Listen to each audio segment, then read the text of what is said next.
Welcome back to Loon's Leaves, y'all. Today I'm going to show you how to make a moss terrarium. Alright, y'all. Today I'm going to show you how to make a moss terrarium. This terrarium is created inside a Studio McGee vase from Target. If it's still available online, I'll link it down below. And I've learned a lot since making it, so I'm excited to get started on a new one today. Now, most people consider a terrarium a closed vessel, so if you would rather have something that is more enclosed, I have enclosed mine with a cork coaster from IKEA, and I just put that on top of there. It fits pretty well and keeps everything in there nice and sealed. Now, this vessel that I'm going to build in today has a little bit more of an open top, and it's more of a centerpiece style terrarium. There is no enclosed lid, but I find that a moss centerpiece is pretty trendy right now. I'll insert some photos on the sides here. And so I'm going to show you how to make one of those today. You could enclose the top of this one as well. This vessel is from Michaels, and if it is also still in stock, I will link it down below.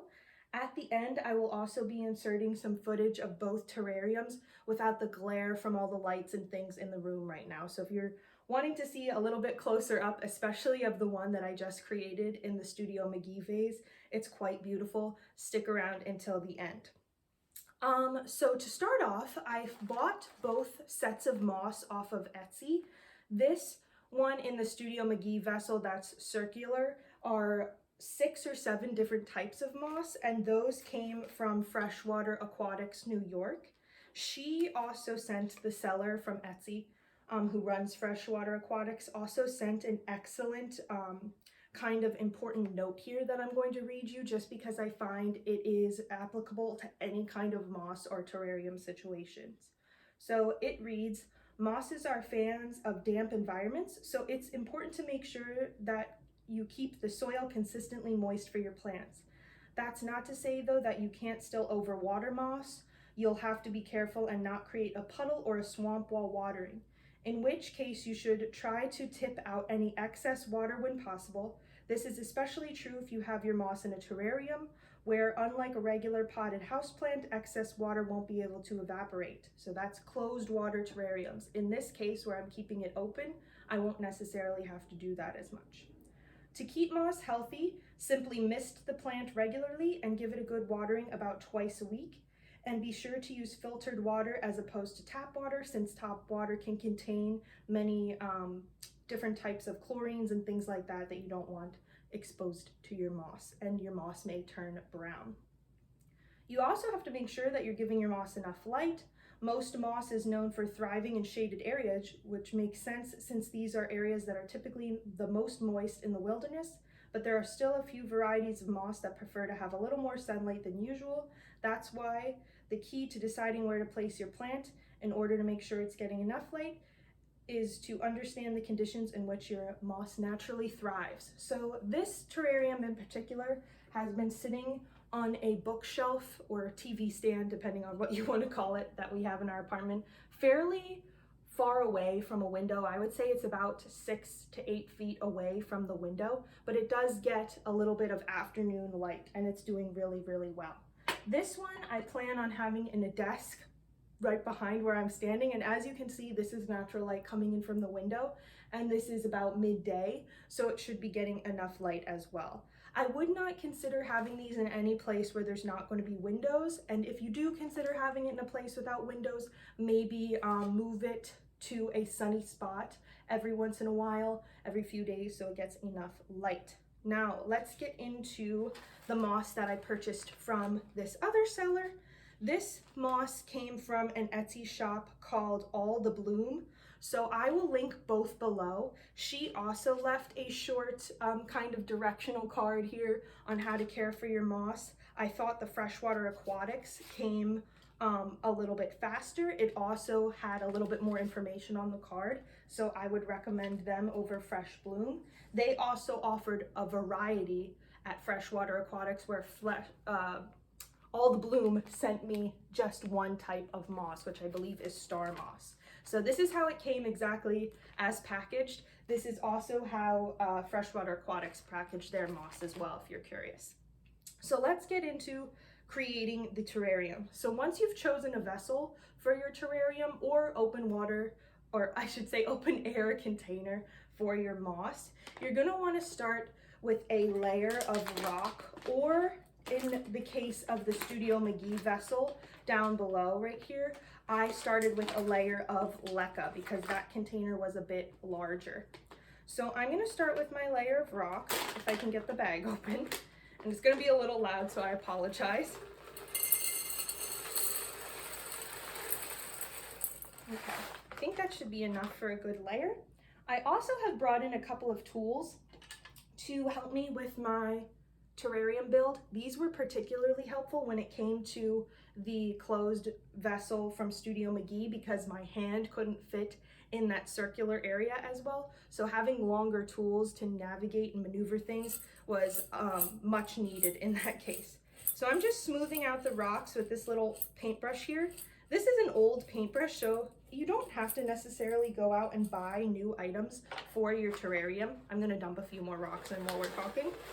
In fact, I think terrariums are best suited for things you have lying around your house. Maybe you have excessive plants and you want them to all be conjoined together in one little kind of ecosystem you have going on there. Maybe you have older tools lying around like paintbrushes and tongs and things that need to be used. Save them for your plants. They're great tools to still keep around, and then you won't mind as much if they get dirty. So I purchased these smaller rocks from the Target dollar section. You can also get rocks like these that are a bit larger at the dollar store in about the same size packaging. All right, so now that we have our layer of rock, or you could use leca if you want something a little bit bigger, a little bit lighter too, if you have some more heavier plants or lots of soil going into your vessel. The next layer is going to be, and this is in the same packaging as the rocks because I dumped it in there from the last terrarium build. This is some activated charcoal for plants, and this will keep everything. I'm gonna dump it in there. You can see the kind of cloud of smoke that came up from there, and it dusts the sides a little bit, so I hope you guys can still see pretty clearly through there. The activated charcoal just keeps mold from popping up in your terrarium. It also will kind of help keep pests at bay and kind of filters out any pollutants in your water for your plants. So it's going to keep everything happy and healthy. And we also like to have a lot of drainage inside the terrarium to keep the circulation of water going, especially if it's a closed system like the Studio McGee planter here. The last layer I'm going to add before I add soil and my moss is a little bit of Ceylon cinnamon. And this is what other people call pure cinnamon. I don't think you can use the cinnamon that comes from your spice cabinet simply because it might have some additives in there. I am not a spice expert, so I do not know that for certain, but I'm sprinkling a little Ceylon cinnamon in there. And just like the activated charcoal, this will keep mold at bay and pests at bay as well. So sprinkle that in. I will link this down below as well for you guys. I'm using my spoon to jostle that around. Also is gonna make it smell fantastic. Smells great. All right, so I'm gonna seal up my cinnamon. So I have my layer of rock, my layer of charcoal, my layer of cinnamon, and now I'm ready for my layer of soil. I'm going to dump a small amount of that in because you don't need a whole lot of soil for your terrarium if it's a moss terrarium.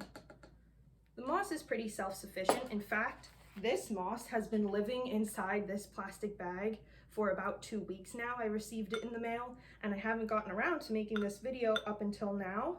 And so I've just gave it a spritz when I first got it, and it's still pretty moist inside the bag there. And the moss is really happy. When it first arrived, it was looking a little brown and I was concerned about it. And then I just gave it a spritz, put it in the sun for a bit. It's been sitting in the windowsill for about 2 weeks now, and it's doing much better. So I'm gonna add a little bit more soil. Okay, I think that should be good. And now I'm going to start to put in my moss.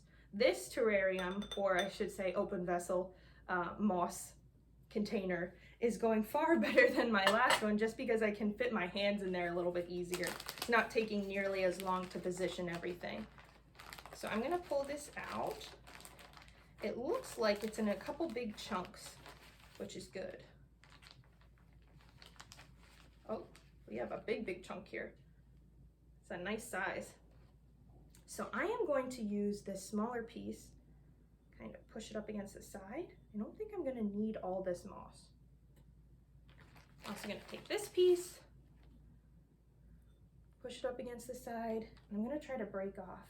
It pulls apart quite easily, especially the star moss, which is what this type of moss is.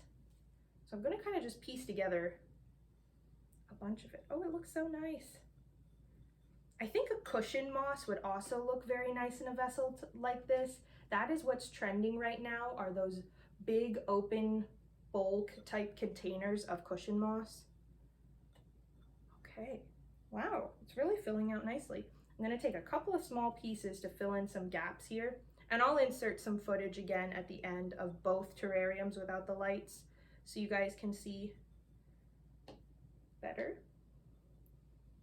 All right, I don't want to jam pack it too much because then it won't have any breathing room really.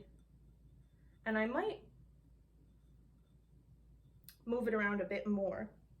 And that's where these really came in handy. These are some thinner tongs from IKEA, and I think they were maybe $1, if that. They're probably a couple cents actually from IKEA, and that really helped maneuver some of the moss in there. So, sorry about that, all my tools are clinking together. So I'm gonna put the extra moss back in the bag. Maybe I'll use it for another project, or I can fill in some more of the open areas in my other terrarium that didn't get as covered as nicely, because I bought 2 quart size. So I think this is a quart size bag of moss. I bought a quart size bag of moss from the reptile company. I'll put the name on the screen, I can't remember, and the moss.com, whatever that one is called. I bought quart sizes from both. So I'm just gonna kind of move some of this dirt away. And now let's talk a little bit about watering. So on the, let me look at her name so I don't mess it up. On the Aquatics and Reptiles, or Freshwater Aquatics and Reptiles site, as well as the Etsy shop, that moss direction sheet is there. And she recommended watering your terrarium with a filtered water or distilled water as to not contaminate your moss in any way. So there is filtered water in here. This is one of my favorite plant hacks. This is in fact a water pick, which you use to clean in between your teeth, kind of like flossing. So it's a high-powered water that streams through here. And I love it for watering plants because I can get in to certain places and really get the sides and clean them off, especially when it comes to small IKEA greenhouses, which I have a video on I will put down below, as well as this terrarium. I can kind of clean off the edges in there and clean everything up quite nicely. It's also good for getting pests off of certain plants and really spot watering on cacti and things like that, so you're not soaking the water or soaking the soil completely. So I'm going to turn this on and clean off the sides a bit.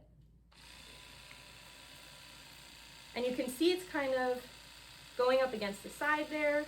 You could also use a microfiber cloth to clean the sides if you don't have anything like this. This is just getting a lot of the residual dust from the charcoal and the cinnamon off the sides and starting to water it.